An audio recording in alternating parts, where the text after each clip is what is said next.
Supreme court में सुन्नी इत्तेहाद council की मखसूस नशिस्तों से मुताल्लिक केस तेजी से अपने अंजाम की जाने बढ़ रहा है। सुन्नी इत्तेहाद काउंसिल मखसूस नशिस्तों के दावेदार बन रही है।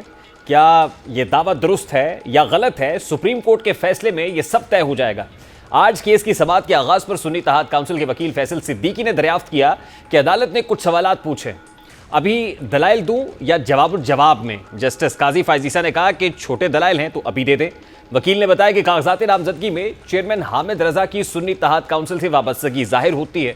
सुन्नी इत्तेहाद काउंसिल का निशान ना मिलने पर चेयरमैन ने बतौर आज़ाद उम्मीदवार इंतखाबात लड़े। जमीयत उलमा इस्लाम फे में भी अकलियतों को मेंबरशिप नहीं दी जाती। इस पर चीफ जस्टिस ने कहा कि आपने हवा में बात की, ऐसे बयान नहीं दे सकते, आप दस्तावेजात दें। फैसल सिद्दीकी ने बताया कि मैं दस्तावेजात भी दूंगा, इलेक्शन कमीशन कंफर्म कर देगा। इस पर जस्टिस मुनीब अख्तर ने दरियाफ्त किया कि कागजात नामजदगी के साथ पार्टी टिकट जमा कराया गया था। वकील ने जवाब दिया कि पार्टी सर्टिफिकेट जमा कराने से हामिद रजा को रोका जा रहा था। इलेक्शन कमीशन ने जबरदस्ती आज़ाद उम्मीदवार का निशान अलॉट किया। चीफ जस्टिस ने रिमार्क्स दिए कि फैसल सिद्दीकी साहब, अगर आपने कागजात फाइल किए होते तो सवालात नहीं पूछने पड़ते, कागजात के बगैर आपको बात नहीं करने देंगे। वकील फैसल सिद्दीकी ने बताया कि कागजात नामजदगी का रिकॉर्ड इलेक्शन कमीशन से मांगा गया था। बाद इलेक्शन कमीशन ने चेयरमैन सुन्नी इत्तेहाद काउंसिल हामिद रजा के कागजात नामजदगी अदालत में पेश किए। चीफ जस्टिस ने हिदायत की कि हामिद रजा के कागजात नामजदगी की कॉपीज करा के तमाम जजेस को दें। इसके साथ ही मखसूस नशिस्तों पर मुंतखब अराकीन के वकील मखदूम अली खान ने दलाइल का आगाज करते हुए बताया कि इलेक्शन प्रोग्राम इलेक्शन एक्ट के तहत जारी किया गया। कागजात नामजदगी तारीख से कबल जमा कराना जरूरी होते हैं। तारीख में तौसी भी की गई। 24 दिसंबर तक मखसूस नशिस्तों की लिस्ट की तारीख जारी की गई। इलेक्शन कमीशन कंफर्म करेगा। इत्तेहाद ने मखसूस नशिस्तों से मुताल्लिक लिस्ट जमा नहीं कराई। जस्टिस मुनीब अख्तर ने दरियाफ्त किया कि आप कह रहे हैं कि हामिद रजा ने सुन्नी इत्तेहाद की जानिब से कागजात नामजदगी नहीं जमा कराए। इस पर सुन्नी इत्तेहाद की वकील फैसल सिद्दीकी ने बताया कि हामिद रजा को और निशान दिया गया, सुन्नी इत्तेहाद का निशान घोड़ा है। जस्टिस मुनीब अख्तर ने मजीद इस्तफसार किया कि हामिद रजा को घोड़े का निशान क्यों नहीं मिला। वकील ने जवाब दिया कि इलेक्शन कमीशन ने जबरदस्ती टावर का निशान हामिद रजा को दिया। इस मौका पर चीफ जस्टिस ने फैसल सिद्दीकी से मुकालबा किया कि आप दस्तावेजात क्यों जमा नहीं करा रहे, हम सवाल ही नहीं पूछते आपसे, फिर ऐसे नहीं चलेगा। समाअत के दौरान चीफ जस्टिस ने दिलचस्प रिमार्क्स देते हुए कहा कि मखसूस नशिस्तों के लिए जब अप्लाई ही नहीं किया गया तो मखसूस नशिस्तें आपको कैसे दी जाए। अगर एक बंदा रोज सुबह उठकर कहे कि मेरा प्राइस बॉन्ड निकल आए और उसने प्राइस बॉन्ड खरीदा ही ना हो तो क्या इसका प्राइस बॉन्ड निकल सकता है? जब खरीदा ही नहीं तो कैसे निकलेगा?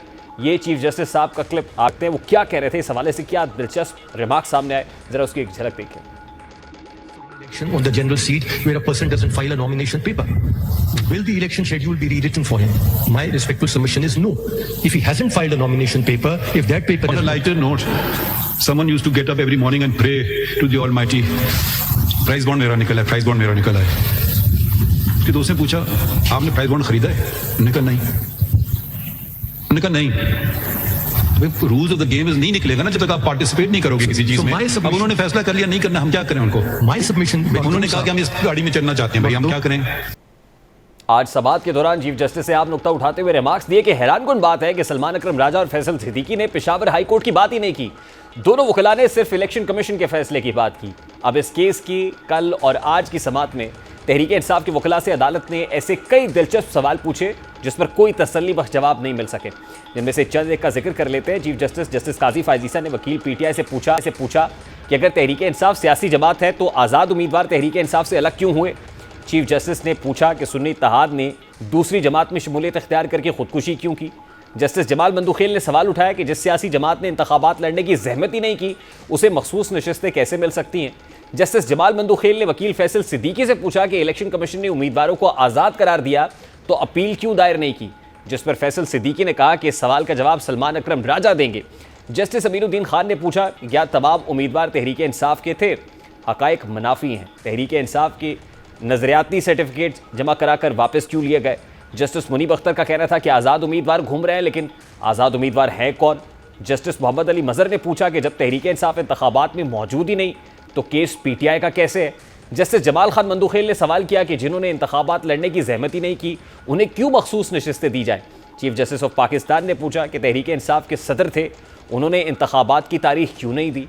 पीटीआई ने तो इंतखाबात रुकवाने की कोशिश की थी। सारे मामले पर पाकिस्तान तहरीक इंसाफ से या सुन्नी इत्तेहाद काउंसिल जिसकी नुमाइंदगी पार्लियामान में रिपोर्टेडली मौजूद है, बहुत सारे सवालात ऐसे हैं जो वकीला से भी पूछे गए, लेकिन उसका जवाब क्या है, क्या कोई तसल्ली बख्श जवाब है, क्या कोई ऐसा माकूल जवाब है कि जिसके जरिए से वो अपना केस जस्टिफाई कर सके? इस वक्त पाकिस्तान तहरीक इंसाफ के रहनुमा फिरदौस शमीम नकवी साहब ने भी ज्वाइन किया। अस्सलाम वालेकुम फिरदौस शमीम नकवी साहब, बहुत बहुत शुक्रिया आपके वक्त के लिए। फिरदौस शमीम नकवी साहब, इब्तिदा chief justice of Pakistan justice Qazi Faez Isa के उसी तमसील से कर लेते हैं कि आपने प्राइस बॉन्ड ख़रीदा ना हो और फिर आप सुबह उठ के कहें मेरा प्राइस बॉन्ड निकल आए, तो जब ख़रीदा ही नहीं तो फिर निकलेगा कैसे?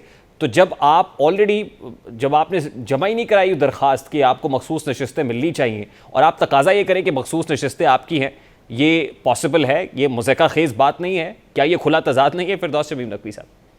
एक पार्टी को उन्हीं ने इलेक्शन लड़ने से रोक दिया, उसका सिंबल छीन लिया। किसकी अदालत ने फैसला किया था? जब आपने एक पार्टी को कह दिया कि they are not entitled to use the name PTI. अब इस चीज के ऊपर खुद जजेस जो है वो कहते हैं कि ये फैसला ही गलत था, लेकिन ये फैसला दिया किसने था? काजी फायज ईसा खुद ने दिया था। नहीं, लेकिन वो किस लिए दिया था वो भी जस्टिस काजी फायज ईसा ने बताया ना कि आज इंट्रा पार्टी इलेक्शंस आपने नहीं कराए थे, इंट्रा पार्टी इलेक्शंस ना कराने पर यह मामला हुआ। अच्छा, वो जवाब हो गया। अब इंट्रा पार्टी इलेक्शन का जवाब ले लीजिए।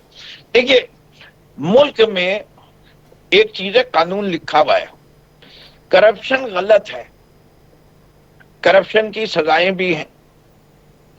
पाकिस्तान में ऊपर से लेकर नीचे तक कौन सा इदारा ऐसा है जो अपने आप को कहे कि मैं करप्शन से पाक हूं? लेकिन बात सारी ये है कि ये मिसाल मैं क्यों दे रहा हूं कि जी इंट्रा पार्टी इलेक्शन पाकिस्तान के अंदर 128 जमातें रजिस्टर्ड है। जो पैमाने से हमारे ऊपर जजमेंट आई थी, क्या वही पैमाना बाकी जमातों पे भी अप्लाई किया गया? लेकिन फिरदौस शमीम नकवी साहब, आप तो अपने रिस्पॉन्सिबल है ना, या जवाब दे तो आप अपनी पार्टी के लिए हैं, आप 128 पार्टीज के लिए जवाब दे तो नहीं है।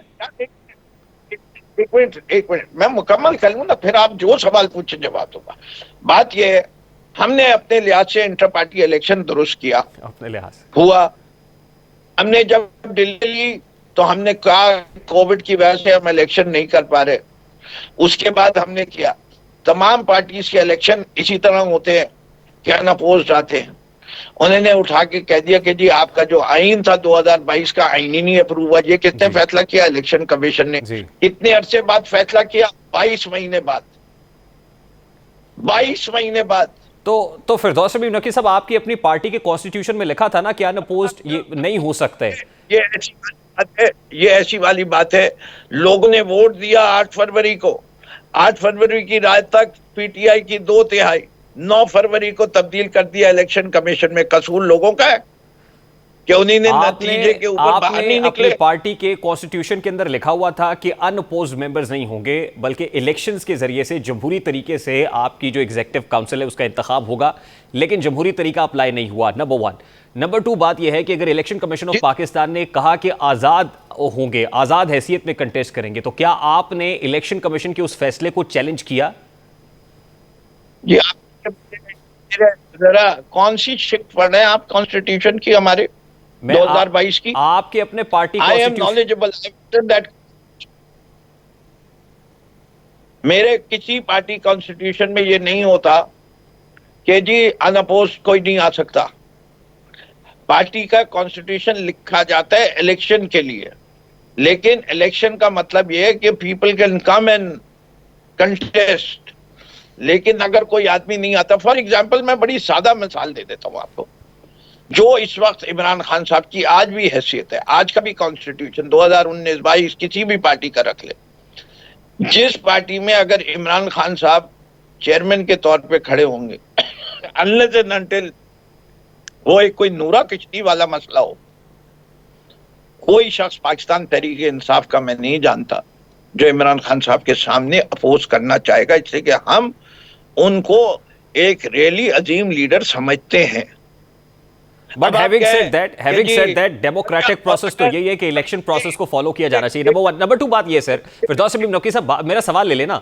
सवाल ये है सर कि उस प्रोसेस को फॉलो नहीं किया गया। इलेक्शंस तो हुए ही नहीं थे, इंट्रा पार्टी इलेक्शंस तो हुए ही नहीं थे ना सर। मुकम्मल करते थे जी। जुल्फिकार अली भुट्टो की थी, यही सिचुएशन इस वक्त बिलावल भुट्टो की है, यही सूरत नवाज शरीफ के अभी हालिया इलेक्शन की है। उनकी भी तो And कॉन्स्टिट्यूशन how में इलेक्शन के interesting बारे is में this for वही me लैंग्वेज। कि आप अपने आप को जस्टिफाई कर रहे हैं उन पॉलिटिकल पार्टीज का हवाला देके जिन पॉलिटिकल पार्टीज को आप मुल्क के अंदर समझते हैं कि सियासी नासूर हैं, आज आप उनसे तकाबली जायजा करके कह रहे हैं कि वो कर रहे हैं तो हम भी ये कर रहे हैं। आप तो उस टैबू को तोड़ने के लिए, आप उस रिवायत को खत्म करने के लिए आए थे ना सर। सर जी नहीं, आप जो है आप असल में आप समझने की नहीं कोशिश कर रहे हैं। मैं समझाने की फिर से एक कोशिश कर लेता हूं। एक है आइन की इंटरप्रिटेशन जो आपने की थी, एक है पीटीआई और दूसरी जमातों में फर्क। पीटीआई मौरूसी सियासत पे यकीन नहीं रखती, पर्ची पर चेयरमैन नहीं बनता हमारा चेयरमैन जो भी है गौहर अयूब नॉमिनेट हुआ, उसका ताल्लुक उसके नाम के साथ न्याजी नहीं लगा हुआ। वो इमरान खान का पोता, बेटा, भतीजा, भांजा, बेटा नहीं है।